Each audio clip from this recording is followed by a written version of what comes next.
Hi everyone, welcome to my YouTube channel. I hope you all are doing well and staying safe. आज का जो हमारा chapter है वो है is matter around us pure. Separating the components of a mixture. अब किसी भी मिक्सचर में हम कंपोनेंट्स को सेपरेट कैसे कर सकते हैं? Mixture can be separated using a variety of techniques. Mixtures को सेपरेट करने के लिए बहुत सारी टेक्निक्स होती हैं, जैसे कि बात करें evaporation, centrifugation, sublimation, chromatography, distillation, separating funnel, magnetic separation, crystallization. ये कुछ तरह की टेक्निक्स होती हैं जिनसे हम मिक्सचर्स में जो कंपोनेंट्स हैं उनको हम सेपरेट कर सकते हैं। Evaporation separates a solid soluble components from its liquid solvent by heating, leaving the solid behind। इसका काम क्या होता है? जो solid soluble component है उसको separate करना उसके liquid से। liquid क्या है? solvent है। और वो कैसे करते हैं? heat से। और heat करेंगे तो liquid तो निकल जाएगा और solid रह जाएगा। एग्जाम्पल में हम लेंगे ink is a mixture of a dye in water।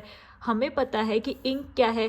Die और वाटर का मिक्सचर है। यहाँ पर हमने क्या लिया? हमने यहाँ पर एक बीकर लिया और यहाँ पर हमने क्या लगाया? हीटर लगाया, या हम बोल सकते हैं हमने बर्नर यहाँ पर लगाया। ये हमारा स्टैंड है। बर्नर हमने जैसे ही लगाया तो यहाँ पर जो वाटर है और यहाँ क्या है? हमारी इंक और वाटर का सॉल्यूशन है। और ये हमने यहाँ पर क्या रखी है? चाइना डिश रखी है। चाइना डिश के नीचे यहाँ पर क्या है? इंक है। और जैसे ही हमने इसको बर्न करना स्टार्ट किया तो वाटर क्या होंगे? वाटर तो वेपर की फॉर्म में निकल कर बाहर निकल जाएंगे और जो इंक बची हुई है वो यहाँ पर स्टोर हो जाएगी, तो हम उसको अलग से निकाल सकते हैं। इस तरह से हम इंक को क्या कर सकते हैं? सेपरेट कर सकते हैं।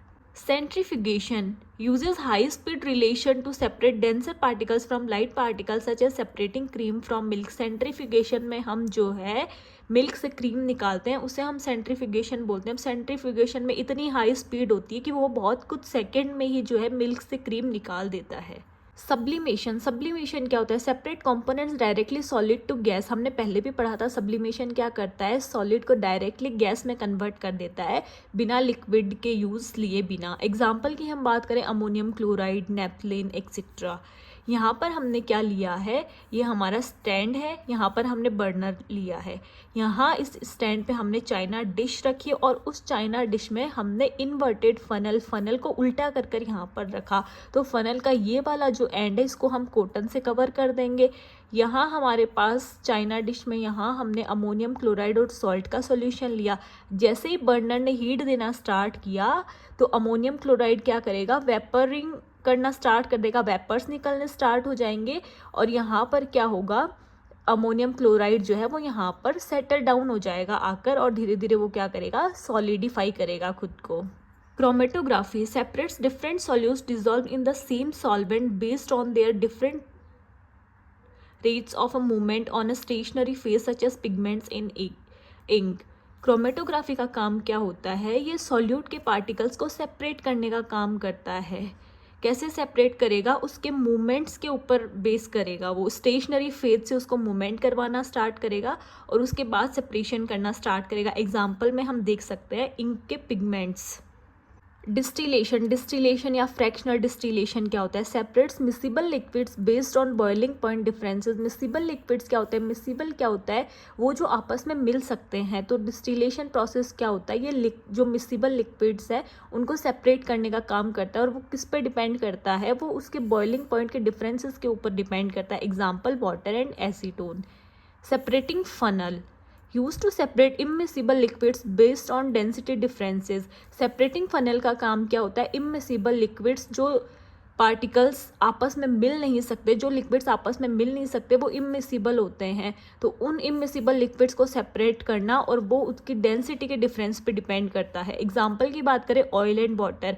ये क्या है? एक डिवाइस है सेपरेटिंग फनल जिसको यूज़ किया जाता है इमिसिबल लिक्विड्स को सेपरेट करने के लिए। यहाँ पर हमने क्या किया? यहाँ हमने वाटर लिया, यहाँ केरोसिन ऑयल है, ये स्टॉप कोक है और हम जैसे ही स्टॉप कोक को खोलेंगे तो वाटर क्या करेगा? वाटर यहाँ नीचे आकर सेटल डाउन हो जाएगा और केरोसिन ऑयल जो है वो ऊपर ही रह जाएगा। तो इस तरह से हम सेपरेटिंग फनल डिवाइस से हम ऑयल और वाटर को अलग कर सकते हैं। Magnetic separation uses a magnet to separate magnetic substances like iron fillings from non-magnetic materials. Non-magnetic material से magnet को separate करना, वही क्या होता है magnetic separation. Example iron fillings. Crystallization. Crystallization used to purify solids by forming crystals from a hot concentrated solution which is superior to evaporation for removing impurities.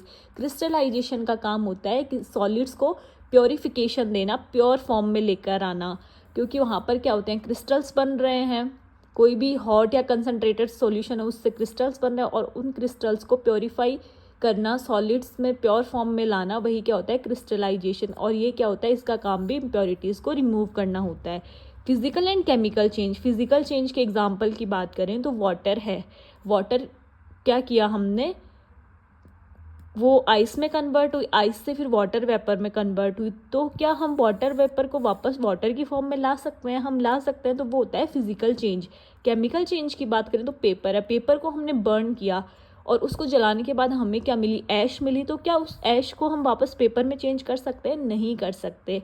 तो वो क्या है, केमिकल चेंज है. फिजिकल चेंज क्या होता है, irreversible होता है, और केमिकल चेंज क्या होता है, रिवर्सिबल होता है, हम उसे वापस चेंज कर सकते हैं. आई होप आपको ये चैप्टर बहुत अच्छे से समझ में आया होगा. Please do like share and subscribe to my channel for next chapter. Thank you and have a great day. और इससे पहले का जो पार्ट है वो आप डिस्क्रिप्शन से देख सकते हैं. Subscribe now and hit the like button.